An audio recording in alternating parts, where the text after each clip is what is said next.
Ang tanong ng isa nating masugid na taga-subaybay na si Malik Abdul. Idol, sino po ba ang nagpauso ng ginto? At iyan po ang ating pag-aaralan sa video natin ito. Lamang ang may alam.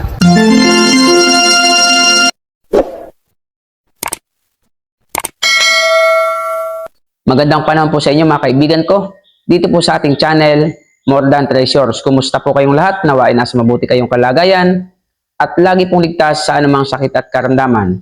So sa video po natin ito ay ating pag-aaralan at bibigyan kasagutan ang katanungan po ng ating isang masugid na taga-subaybay na si Malik Abdul. Ngunit bago po yun, shoutout po sa ating masugid na taga-subaybay na si Marlo Treasure Adventure ng Davao del Sur, Digos City. Shoutout po sa inyong lahat sa mga taga Davao del Sur ng Digos City sa panguna po ng ating idol na si Marlo Treasure Adventure. So sa video po natin ito ay ating pong tatalakayin at pag-aaralan ang patungkol po sa kasaysayan kung sino ba ang unang nagpauso ng ginto.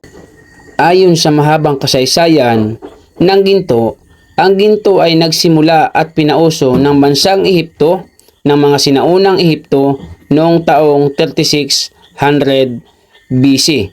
Dito kauna-unahang tinutunaw ang mga nakukuha nilang ginto mula sa likas na yaman. Noong mga panahong iyon ay napakarami talaga at saganang-sagana sila sa ginto. Noon pa ng taong 2600 BC ay tinaguran nila ang ginto na ito ay para lamang dumi na matatagpuan mo kahit saan ka pumunta. Ganun kadami ang kanilang mga ginto noong kapanahonang 3600 BC ng panahon sa bayan ng Ehipto. So ang ginagawa nila sa kanilang mga gintong nakukuha, ito ay tinutunaw nila sa pamamagitan ng isang kalan na ginawa nila mula sa putik. Ito ay ginagatungan nila ng kahoy at hinihipan nila sa pamamagitan ng tubo upang sa gayon ay makapag-produce ito ng sapat na init upang matunaw ang kanilang ginto na niluluto. At ito ay sinasaklang nila sa isang palayok na nakalagay naman sa kalan na ginawa sa putik. Pagkatapos po nila itong tunawin, ito po ay hinuhulma nila sa mga lalagyan na kung saan ito ang gusto nilang hugis. May pabilog, may kwadrado, at ayon sa kanilang hugis, nila ito nilalagay. Hanggang dito lang muna ang ating video mga ka-More Than Treasures.